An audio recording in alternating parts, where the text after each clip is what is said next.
Hello, everyone, and welcome back to One Soccer. I am your host for today, Josh Deming, and I am joined today by Alex Gangué-Ruzic to take a look at the Canadian women's national team upcoming friendlies against Australia. Alex, how are you doing today? Doing good. Thanks for having me, as always. Excited for these games that have snuck up very quickly on us here, just days away from it happening. But good little test for Canada down in Australia, and can't wait other for maybe the fact that the games are in the middle of the night. But throwback, I guess, to the Tokyo experience from just over a year ago now. Yeah, us Canadians are definitely used to that. And for those of you guys who don't know, the matches are coming up on September 3rd and September 6th. And it's important to note that the upcoming World Cup that Canada just qualified for the 2023 is actually happening in Australia. They're one of the two co-hosts with New Zealand. So playing these matches in Australia, is that going to give Canada a big boost because it's going to be a little bit more familiar with the environment now? Yeah, I think it'll certainly help, especially just playing a good opponent first and foremost is good. But yeah, it's a tough journey to get to Australia. It's a long trek, and then you got the time difference, you got the heat, how it's the opposite seasons. It's going to be interesting to see, because technically next year it's going to be a winter World Cup for them, but obviously it's going to be played in the summer. So this is just about a month or two delayed from where it would be next year. So you'll certainly see a lot of the similar weather conditions, similar heat, lighting, all that sort of stuff, the stadium. So it's just a good test run on many fronts to see what a World Cup in Australia will be like. And I'm curious to see how they react to those sorts of conditions, because we saw how they were able to adapt to Tokyo a year and a half ago. They're going to need to do something very similar in Australia now in 2023 if they're going to want to have success in a tough tournament.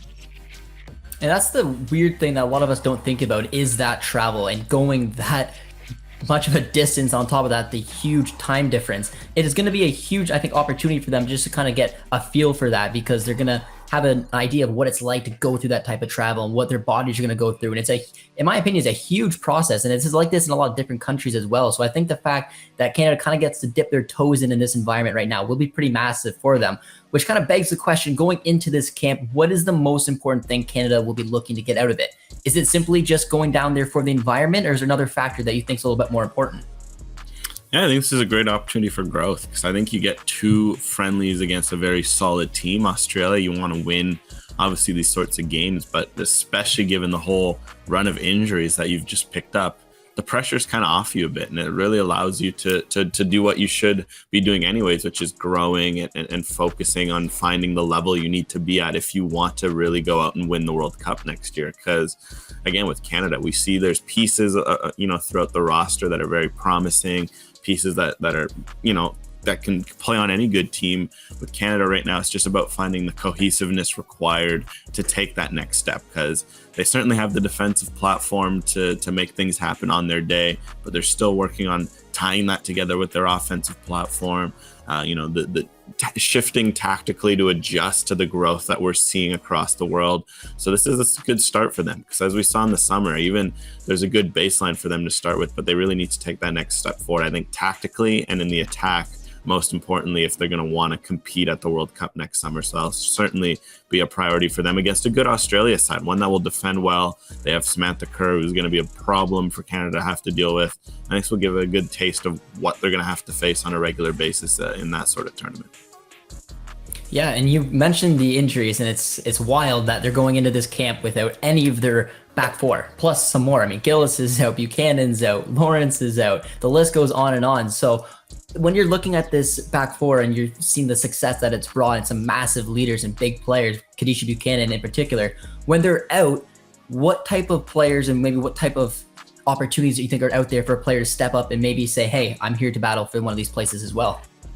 Yeah, I mean, it's going to be a good chance for a couple people to prove themselves. I mean, I guess firstly, from Bev Priestman's standpoint, I guess this is a chance to test the system. I mean, is the system, is it going to show that, should there, knock on wood, be any injuries at the World Cup, will it be malleable from one player to another? Will players be able to step in and adjust to the system easily and continue to get success? So that's something to watch. In terms of the players, it's can they step up and maintain the level of because you look at that back four that was so good for them at the CONCACAF championships. I mean, the only time they were breached was a penalty goal, so they didn't give up a single goal in open play. It was Jade Riviere, Ashley Lawrence, Kadisha Buchanan, and Vanessa Gilles. So it's, can they come up and fill those gaps left behind by those four? So it's going to be a huge opportunity for the likes of Jade Rose, who's fresh off the U20 World Cup, captained them there. She's been excellent in every stint she's got for Canada. Just the 20-year-old Harvard player, she's been very good. You got Shalina Zadorsky, who's been,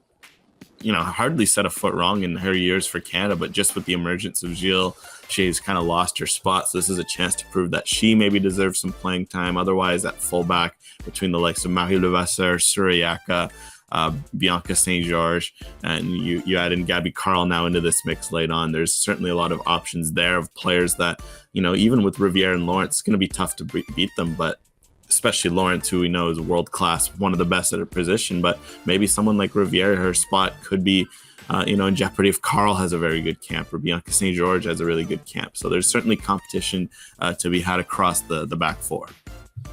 An opportunity for me is the thing that I think is going to be open this camp, because when you look at any national team, the number one thing that you want to do is build chemistry and have an idea of what that back line or any position is going to look like. But specifically, you want your back line to be able to perform. You want to be able to defend as a unit. So going into this camp, knowing that not one of the original back four is actually going to be available, other players are like, all right, this is my opportunity. Zadorsky is a massively good player for this team. She's been doing it for Tottenham as well. This is an opportunity for her to be like, all right, I am a leader of this back four. I can prove it, and I can come in and maybe down the line, when the opportunity comes and this back four is back, she can maybe wiggle her way in there.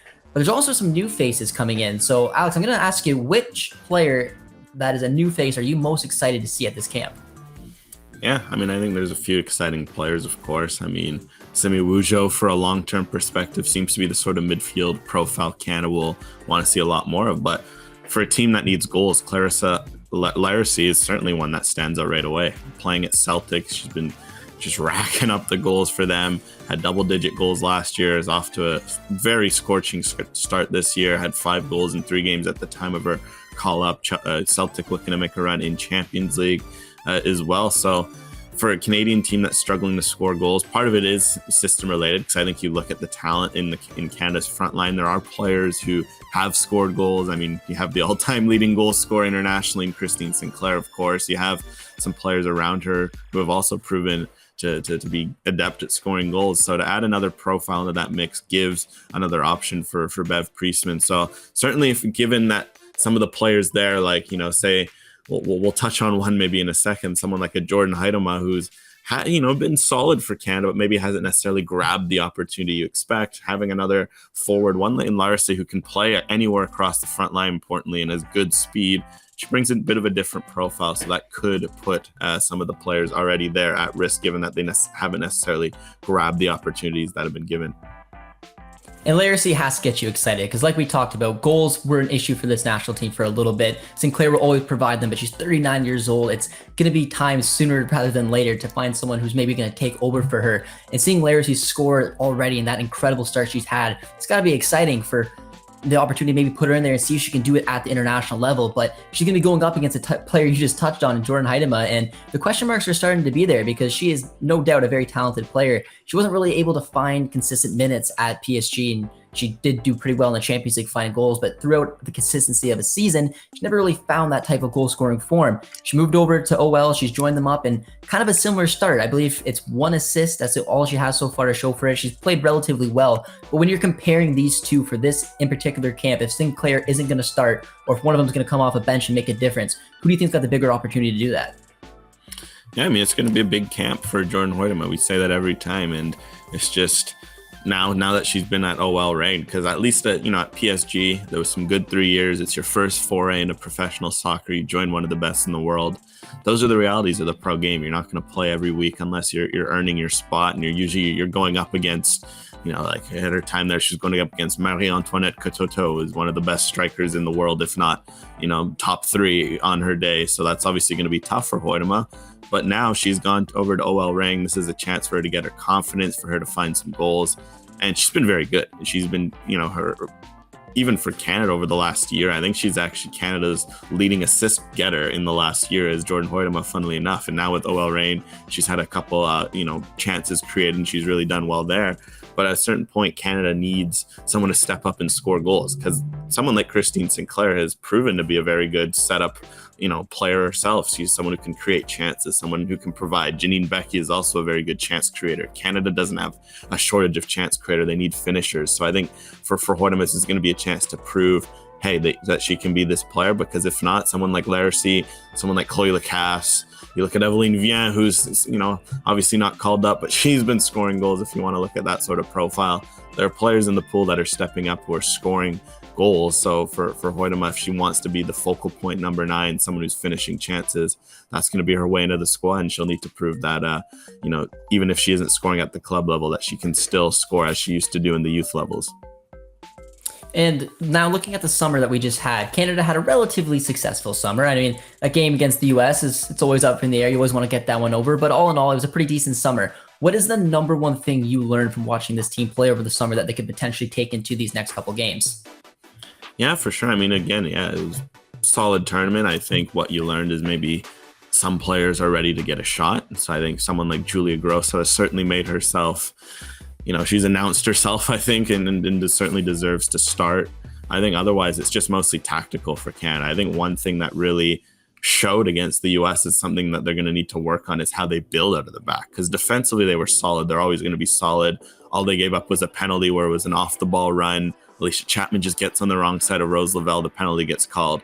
Those sorts of mistakes will happen. But what was more telling and I guess, say damning in that game even is how they struggled to play out the back. And the US was pressing them. And most of the US's good opportunities were when they faced a set Canada backline, they couldn't break it down. The issue was there was 3 4-on-2s in that game because Canada turned it over playing out the back. So I think that's going to be something that's huge for Canada. We talk about their chance creation. We talk about them finishing chances. If they're going to want to do those things more regularly, you need to get the ball from back to front and keep it away and play that way. So I think that's going to be something I want to see more of. I want to see Canada experiment, potentially try building out of the back in a 3. You don't have to play in a 3, but you can build out of the back in a 3.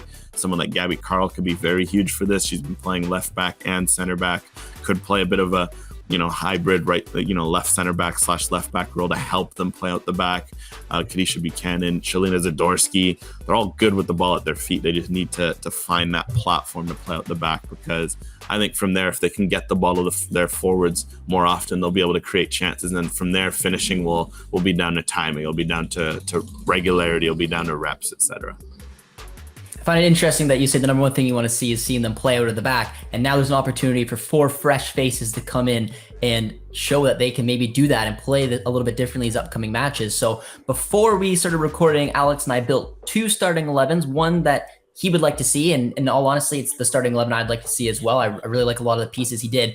Then he made a couple differences from what he thinks Priestman's actually going to do. So I'm going to switch up here, Alex. I'm going to go through your starting 11 because I like it a little bit more. And then we're going to roll on to you, and you're going to talk about some of the players that you think actually might get swapped out. So Alex has gone for the 4-3-3 system. Sheridan in between the sticks. At right back, he went with St. George. Center back, Jade Rose Zadorsky. Left back, and for the same reasons I really like, is the fact that they can switch. Carl is used to playing out on the left. It's easy seeing teams switch to a back 3 when they're switching between attacking and defending and having the opportunity to do that. I like that a lot. I think Carl could be in for a big camp this one. The 3 midfield is the one that's getting me really excited. Quinn, Grosso, and Fleming. I think that's a fantastic 3. Quinn is so good on the ball. Grosso already looks like she's going to be in for a massive season at Juventus. They just got off to a huge 6-0 victory. She played all 90 minutes as well. So I think that the development for her this season is going to be massive. She's going to be a lock for me for the foreseeable future, I think, for the Canadian women's national team, along with Jessie Fleming, one of my favorite players to watch. And then that front 3, he's gone with Becky on the right, Prince on the left, and Sinclair through the middle. But again, we talked about the number 9s and maybe potential for someone to come in through one of these camps. But I think it's still a really strong starting 11. I liked a lot of what you did with it, but you think it might look a little different. So go ahead and talk about some of the different players that you think might get an opportunity to start. Yeah, well, basically just to kind of get where I'm going, the theme of my lineup is, like I mentioned, the playing out the back.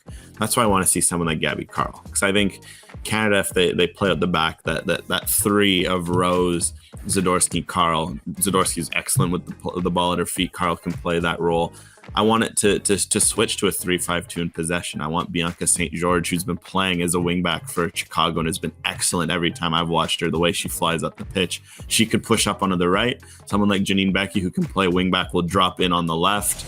And that kind of creates a back five, and it gives Canada that support in wide areas and from out the back. And then from there, they have the strength in midfield of the trio of Grosso, Fleming, Quinn. You're not lacking for ball progression in that midfield, and it kind of gives you a bit of a more of a fluid look, and then it can switch between the 4-3-3 and the 3-5-2, so you don't have to be necessarily married to one formation or the other. So that was the idea I'm going for in my formation. What we've seen under Priestman is more of a rigid back four, as in the fullbacks are going to start deeper. Yes, they get up the field, but they're not necessarily flying up the field as soon as you get possession like you can do in a back three. So I think because of that, some switches we might see is we're probably going to see someone like Marie Levasseur slot in for Gabby Carl, just because Carl would probably, in this situation, tuck in and play as more of a center back, whereas someone like Levasseur, from what, when she's played with Canada, when she plays with Fleury, she's almost playing as a, she'll start as a flat back four and then push up, versus Carl, who will probably be asked to tuck in. So I think because of that, Levasseur slots in to make it more of a traditional back four.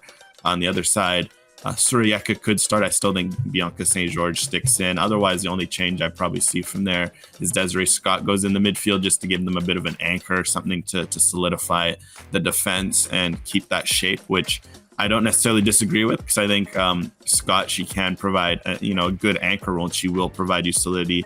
Where I differ is just I want more ball progression. I think sometimes the best way to win the midfield battle, yes, defending is important, but I think if you have the ball, it's going to be, you don't have to defend if you have the ball. So I think by having someone like Julia Grosso, Quinn, Jessie Fleming, they would provide a bit of that on the other side. Whereas I think Bev Priestman will slot in Scott. The only change I think is we might not see the Scott, Quinn, Fleming midfield. I think Grosso might slot in potentially over Quinn, just because we haven't seen, we've typically seen Quinn plays more of an 8 instead of a 6, which they can also play. But I think Priestman might go Scott as a 6 with Grosso and Fleming as 8s, which I don't hate either. It would be nice to see Grosso and Fleming progressing up the field. I just personally would want Quinn's ball playing, whereas I think Priestman might go for that defensive reliability of Scott. Yeah, and you touched on it as well, like being able to switch shape is going to be very important. I think if Priestman's able to use these matches to try to implement that a little bit, that'll be massive for them. Because I agree, I think she might go with that more traditional back four, but we've seen it a lot, and a lot of different clubs do it. And I mean, we know that Herdman and Priestman talk, and you've seen Alistair Johnson as a player who also is able to tuck back in and create that back three as opposed to shifting out and creating a back four. So it's what makes me really intrigued to watch Carl. Honestly, she's one of the players that I think could be in for a big camp. It's just whether Priestman wants to go down that route or not. So before we go here, Alex, I appreciate you obviously as always coming on, but we need some predictions. We got a couple of good matches coming up. It's going to be 2 exciting games if you're able to wake up in the middle of the night to watch it. I mean, that's what the diehard fans are for. We want to see it. So you lead it off. Let's hear a couple predictions for both matches, and then I will give mine, and we will be on our way. Yeah, I mean, it's going to be tough for Canada. Let's not kid ourselves. I think this is going to be a camp where they certainly learn a lot, and I think that's key. You're playing top level opponents, and obviously you would have liked to have your full strength team for a game like this. You've done well to secure these 2 friendlies, but I'll say they definitely lose one. I think that's fair. That's not unreasonable. I think you're in Australia. There's a team looking to prepare for the World Cup. They're going to come out strong. So I certainly think there's one they win, maybe 2 or 3-1 for Australia.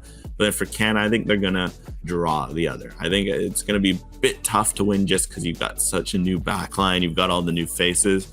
They'll say they draw the other one 1-1. So they lose 3-1 and draw 1-1. But at the end of the day, these friendlies, I think, especially these friendlies, are going to be about what you see tactically, what you see in terms of who's playing where, what sort of partnerships you see. This is going to be a real developmental camp. And I think that's a good thing, because you look at a lot of the last camps for Canada, you look at earlier in the year when they played Nigeria twice at home, those camps were more about just breaking down low blocks and winning and showing that you can score goals against the low block. It was preparing for the summer, whereas next summer you're going to play a lot of good teams, and you've seen what Europe has done with their Euros this year, how good all of the European teams look. The US all of a sudden is finally getting younger and looking to adapt under Vlatko Ananovsky. Australia, of course, as the home team along with New Zealand, they're going to want to do damage.